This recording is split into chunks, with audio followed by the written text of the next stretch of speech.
नुवाखै सेन्देल गिदिरखौबो थाबायनो रोंबावो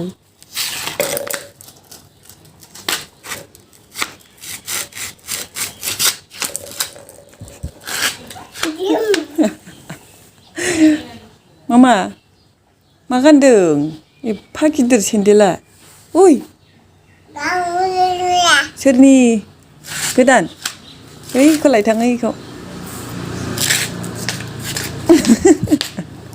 आं हालासो नुवाखै जि गिदिरखौनो गाननो रोंबावो बाब्बारे मामानिसो गावहासो गानो थां ओइथिं थाबायलां ओरै गिदिंना फैथां लासै दे गोलैगोन आं थिनाखै गावनो गाननो नुबानो दोननोनो हाया सेन्देलखौनो गोलैगोन दै बोरैबा दे फैदो फै